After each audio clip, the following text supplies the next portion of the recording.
there must be a very good reason why that young lady is called Miss Reason.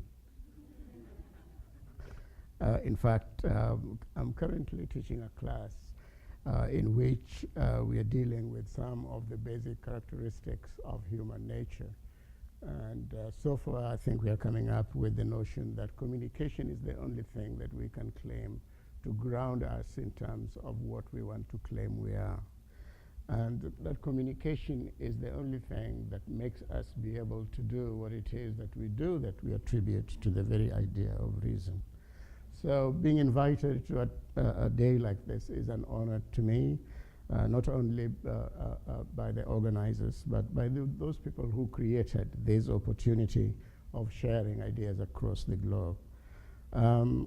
I am here as the first speaker by virtue of the fact that I have other exigencies to attend to. So this is a very big favor, and I'm thankful for it.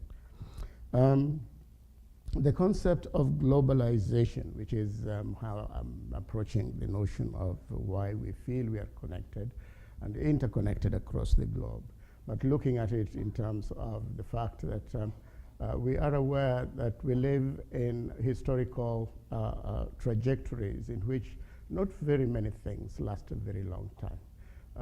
We live in circumstances where we change and we mold and we modify our ideas to reflect our needs as we go through time in order to make lives more manageable, more appealing, more satisfying, more need response oriented and matters like that. So I'm saying this because I'm trying to remember how we have arrived here in the 21st century. Where have we come from? Why does the idea of interconnectedness make sense to us?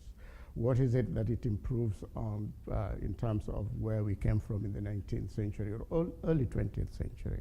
So the concept of globalization may be relatively recent in its wide usage, but what it describes is certainly not new. Our understanding of the world has changed significantly and many times in the course of human history.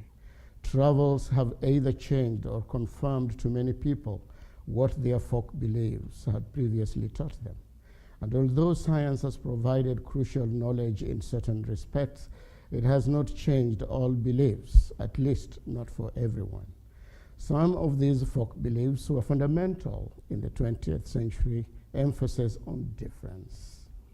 Thus, intellectual and sociocultural movements of that period thrived on the notion of difference based on class and clusters of cultural and racial homogeneities, distinguished from each other by some perceived essential characteristics that made us different and dissimilar from each other.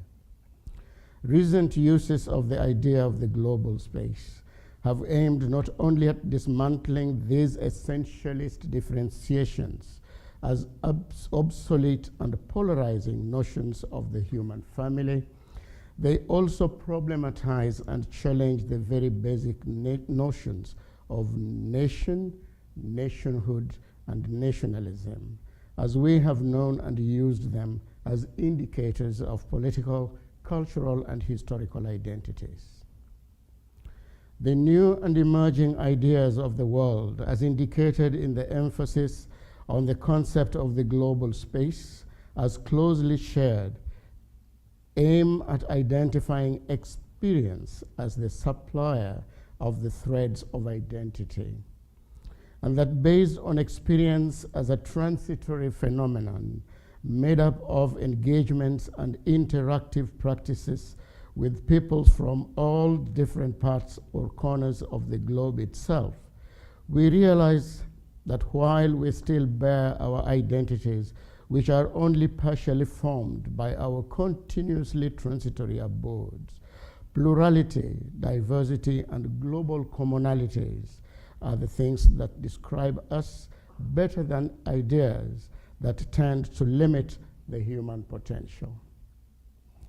This is to say, then, that what characterizes our mode of living today is the realization that as human beings, we do roam, R-O-M, and that as we do so, we raise concerns about new ethical principles to help us roam responsibly in a manner that recognizes and respects the diversity and similar needs of others.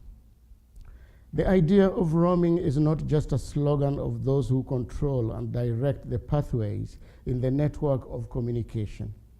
It is, if useful, a product of the realization that the globe has become a cosmopolis where our practices are no longer confined to the physical boundaries of territory and the systems of governance, control, and regulation. These are now preceded by the network of virtual highways, even as we still struggle to make them real freeways, and with it the shift toward a system of global ethics, because we find ourselves affecting each and every neighbor, whether that neighbor is in the next house, or next door, or in the next block, or across the river, across the ocean.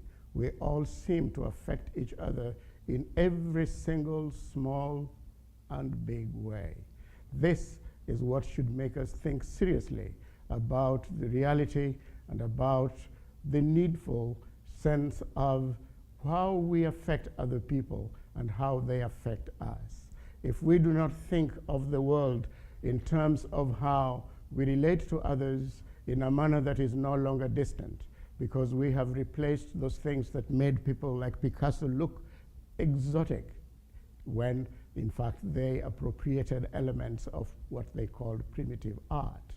We no longer live in a place where we have those distances between us, whether we are talking about distances in mental terms or distances in real physical terms. Today's world is changing and eradicating those old modes about how we feel, our locations in the world in relation to others.